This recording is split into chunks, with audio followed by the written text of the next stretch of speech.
Hello friends, welcome to ज्ञान कोश YouTube channel.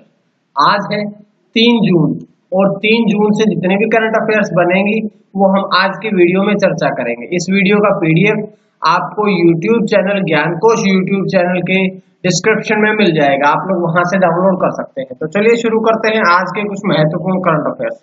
सबसे पहला क्वेश्चन, ई पाठशाला लॉन्च की गई है। तो ई पाठशाला किसके द्वारा लॉन्च की गई है? ये लॉन्च की गई है भारतीय खेल प्राधिकरण के द्वारा। भारतीय खेल प्राधिकरण के द्वारा अभी वर्तमान में ई पाठशाला लॉन्च की गई है। और ये भारतीय खेल प्राधिकरण जो है, इसने राष्ट्रीय खेल महासंघ इन सब के साथ मिलकर के ये ई पाठशाला शुरू की गई। ई पाठशाला का मतलब ये है कि ये जो ऐसा कार्यक्रम है, भारत का पहला ऐसा कार्यक्रम है जो नेशनल लेवल यानी कि राष्ट्रीय स्तर पर ऑनलाइन कोचिंग और शिक्षा कार्यक्रम प्रदान करता है।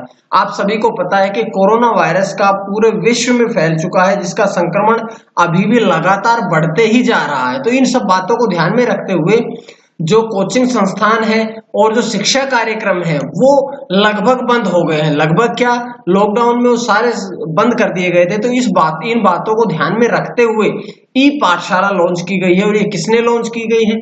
ये की है भारतीय खेल प्राधिकरण, SAI इसका शॉर्ट फॉर्म होता है।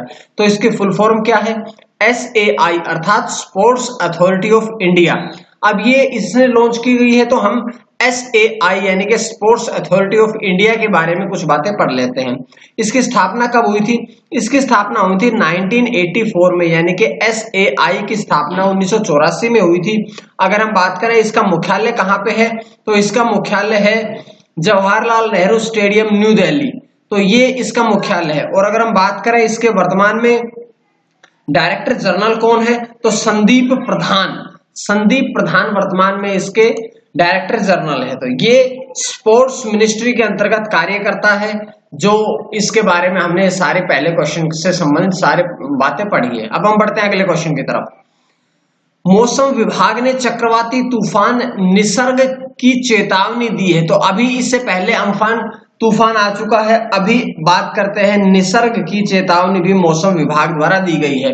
ये जो तूफान है चक्रवाती तूफान है, और ये किस रास्ते से आ रहा है, बहुत महत्वपूर्ण बात है ये। तो ये अरब सागर से आ रहा है। वर्तमान में अभी ये लक्षद्वीप तक पहुंच चुका है, लेकिन मौसम विभाग ने ये जानकारी दी है कि ये सबसे पहले आज ही के दिन 3 जून को ही ये गुजरात और महाराष्ट्र राज्यों के तट पर टकराएगा। ये चक्रवाती तूफान 129 वर्षों के बाद जून में महाराष्ट्र को हिट करेगा, और 129 वर्षों से पहला चक्रवाती, पहला उष्णकटिबंधीय चक्रवात है जो कि जून महीने में महाराष्ट्र में प्रवेश कर रहा है। अब ये भारतीय मौसम विभाग द्वारा जानकारी दी गई है। तो हम कुछ बातें भारतीय मौसम विज्ञान विभाग के बारे में पढ़ लेते हैं। भारतीय मौसम विज्ञान विभाग की स्थापना कब हुई थी? तो इसकी स्थापना हुई थी 1875 में इसकी स्थापना हुई थी। इसका मुख्यालय नई दिल्ली में है। और ये किसकी, या ऐसा कहा जाए इसके पहले महानिदेशक के बारे में पढ़ते, तो इसके महानिदेशक है मृत्युंजय महापात्र। और इसकी भारतीय मौसम विज्ञान विभाग मात्र का विभाग कौन है? इसका तो पृथ्वी विज्ञान मंत्रालय के अंतर्गत ये मंत्रालय आता है। तो ये जानकारी इस क्वेश्चन से थी। उसके बाद अगला क्वेश्चन है, इस्पात मंत्रालय के नए सचिव बने हैं। तो इस्पात मंत्रालय के नए सचिव कौन बने हैं? तो अभी बने हैं प्रदीप कुमार। प्रदीप कुमार को इस्पात मंत्रालय का नया सचिव नियुक्त कर दिया गया है। इस प्रदीप कुमार जो है वो जम्मू कश्मीर कैडर के IAS ऑफिसर है। अब ये इस्पात मंत्रालय के सचिव का पद संभालेंगे। इससे पहले वे कार्मिक और प्रशिक्षण विभाग में विशेष सचिव और स्थापना अधिकारी थे। इससे पहले उनका पद पता चल गया।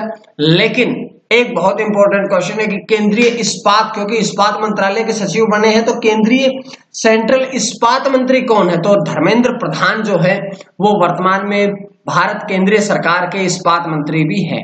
उसके बाद अगला क्वेश्चन, कीटाणु शोधन के लिए अल्ट्रा स्वच्छ विकसित किया गया है। तो अल्ट्रा स्वच्छ किसके द्वारा विकसित किया गया? ये विकसित किया गया है डीआरडीओ के द्वारा। डीआरडीओ के द्वारा अभी कीटाणु शोधन, नाम से ही पता है कीटाणु शोधन यानी कि ये कीटाणुओं को समाप्त करेगा, ये इसका नाम है अल्ट्रा स्वच्छ।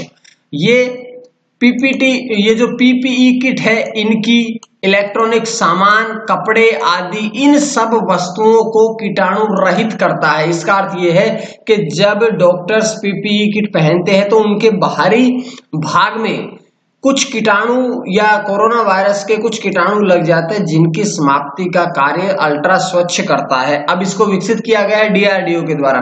तो डीआरडीओ के द्वारा किया गया है, तो डीआरडीओ के बारे में कुछ बातें पढ़ते हैं। डीआरडीओ की स्थापना कब हुई थी? 1958 में। इसका मुख्यालय कहाँ पे है? तो इसका मुख्यालय है डीआरडीओ भवन, न्यू दिल्ली में। इसका मोटो क्या है? इसका मोटो संस्कृत का है बलस्य मूलम विज्ञानम। बलस्य मूलम विज्ञानम संस्कृत भाषा का वाक्य है जो कि इसका मोटो है। और अगर हम बात करें ये कौन सी मिनिस्ट्री के अंतर्गत कार्य करता है, तो ये मिनिस्ट्री ऑफ डिफेंस के अंतर्गत कार्य करता है डीआरडीओ। और मिनिस्ट्री ऑफ डिफेंस में अभी राजनाथ सिंह मिनिस्टर है।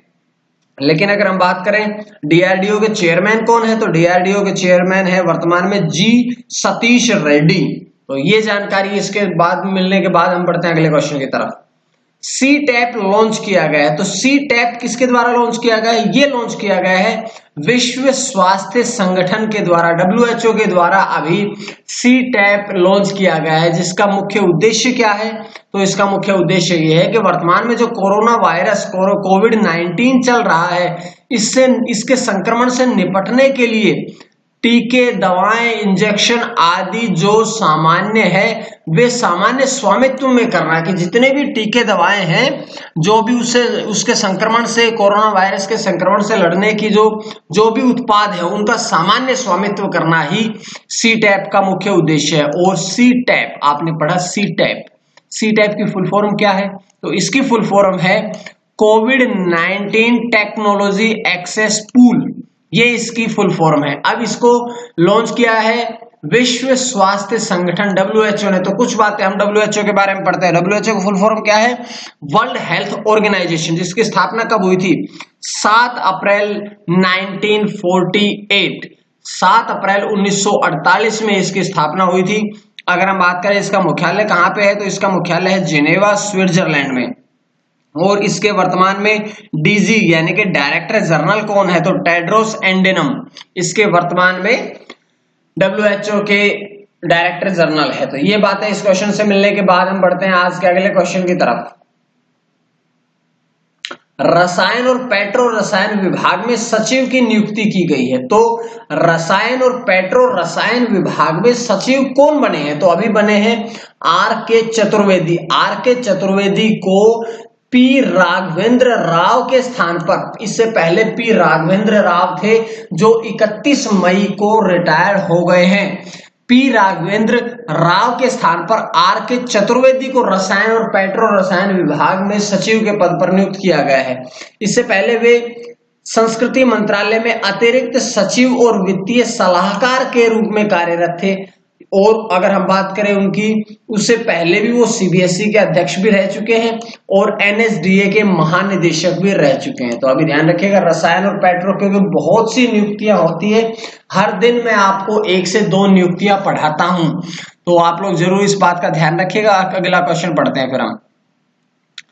डिश टीवी में 24.19% की हिस्सेदारी खरीदी है। डिश टीवी जो कि डीटीएच डिश टीवी है, उसमें 24.19% की हिस्सेदारी किसने खरीदी है? तो ये खरीदी है यस बैंक लिमिटेड ने। यस बैंक लिमिटेड ने जो डिश टीवी के शेयर्स थे, 44.53 करोड़ के जो शेयर थे जो कि यस बैंक के पास रखे हुए थे, उन सारे के सारे शेयरों के जरिए यस बैंक ने डिश टीवी में अपनी हिस्सेदारी खरीद ली है। अब ये यस बैंक ने खरीदी है तो कुछ बातें हम यस बैंक के बारे में पढ़ लेते हैं। यस बैंक की स्थापना कब हुई थी? सन 2004 में। इसके संस्थापक कौन थे? इसके संस्थापक थे राणा कपूर और अशोक कपूर। अगर हम बात करें यस बैंक का मुख्यालय कहां पे है, तो इसका मुख्यालय है महाराष्ट्र, मुंबई में। और अगर वर्तमान में हम एमडी और सीईओ की बात करें तो यस बैंक के वर्तमान एमडी और सीईओ है प्रशांत कुमार। तो ये जानकारियां इस क्वेश्चन से मिलने के बाद हम बढ़ते हैं अगले क्वेश्चन की तरफ। चैंपियंस प्रौद्योगिकी प्लेटफॉर्म लॉन्च किया गया है। तो चैंपियंस प्रौद्योगिकी प्लेटफॉर्म किसके द्वारा लॉन्च किया गया है? ये लॉन्च किया गया है हमारे देश के प्रधानमंत्री श्री नरेंद्र मोदी द्वारा अभी हाल ही में चैंपियंस प्रौद्योगिकी प्लेटफॉर्म लॉन्च किया गया, जिसका मुख्य उद्देश्य क्या है? इसका मुख्य उद्देश्य है जो एमएसएमई है, लघु मध्यम उद्योग है, उन सभी एमएसएमई की छोटी इकाइयों की मदद करके उन्हें आगे बढ़ाना, क्योंकि कोरोना वायरस में लॉकडाउन हुआ और सबसे ज्यादा जो असर हुआ है वो हमारे देश के लघु मध्यम उद्योगों पर ही हुआ है। तो अब उन सब की मदद करने के लिए हमारे देश के प्रधानमंत्री श्री नरेंद्र मोदी ने चैंपियंस प्रौद्योगिकी प्लेटफॉर्म लॉन्च किया है। अब देखिए हमने पढ़ा है हिंदी में यहाँ पर चैंपियंस, लेकिन चैंपियंस की फुल फॉर्म क्या है? चैंपियंस की फुल फॉर्म है creation and harmonious application of modern process for increasing the output and national strength. यहां पर एस नहीं लिखा था, वो स्ट्रेंथ है, तो ये एस थोड़ी सी मिसप्रिंट हो गई थी, आप लोग वहां पे लिख लीजिएगा। उसके बाद हम बढ़ते हैं अगले क्वेश्चन की तरफ। पूर्व स्प्रिंट ओलंपिक चैंपियन बॉबी मोरो का निधन। बॉबी मोरो मेरी की धावक थे जिन्होंने 1956 के ओलंपिक जो मेलबर्न में हुए थे, उन ओलंपिक में 3 एथलेटिक्स स्वर्ण पदक जीते थे और उन्होंने 100 मीटर रेस में 200 मीटर और 4 गुना 100 यानी कि 400 मीटर रिले रेस जीती थी, जिसके कारण उन्हें ये 3 स्वर्ण पदक मिले थे। उन्होंने अपने कैरियर में विश्व रिकॉर्ड 11 विश्व रिकॉर्ड बनाए थे रेसिंग में, तो ये बहुत इंपॉर्टेंट रहेगा, आप लोग ध्यान रखिएगा इस बात का। उसके बाद आज के आखिरी क्वेश्चन की तरफ बढ़ते हैं। बिहाइंड द मास्क पुस्तक का विमोचन किया गया है। हमारे देश में मास्क पहनना बहुत जरूरी है, तो उसी को ध्यान में रखते हुए देखिए, थोड़ा सा माइंड को आप एक्टिव रखिएगा। बिहाइंड द मास्क पुस्तक का विमोचन किसने किया है? तो इसका पुस्तक का विमोचन हुआ है जिसके लेखक है मोहम्मद अब्दुल मन्नान। मोहम्मद अब्दुल मन्नान ने बिहाइंड द मास्क पुस्तक का विमोचन किया और ये उनकी 8वीं पुस्तक है। ये पुस्तक, जैसा कि नाम इसमें मास्क लिखा है, तो आप लोग थोड़ा पढ़ने का प्रयास करिएगा, माइंड को एक्टिव रखते हुए बताइएगा कि ये पुस्तक जो है ये कोविड-19 पर मुख्य रूप से लिखी गई है। तो ये थी आज की कुछ महत्वपूर्ण करंट अफेयर्स। उम्मीद है आप लोगों को पसंद आई होगी। अगर पसंद आई तो आप लोग ज्ञानकोश यूट्यूब चैनल को सब्सक्राइब कर लीजिएगा, ताकि आपको डेली इसी प्रकार से वीडियोज मिलती रहे। ज्ञानकोश के नाम से यूट्यूब चैनल भी है, टेलीग्राम चैनल भी है और फेसबुक पेज भी है, आप लोग वहां से भी इसके पीडीएफ को डाउनलोड कर सकते हैं। आज के लिए इतना ही। मां सरस्वती की कृपा आप सभी पर बनी रहे। आप सभी का बहुत बहुत धन्यवाद।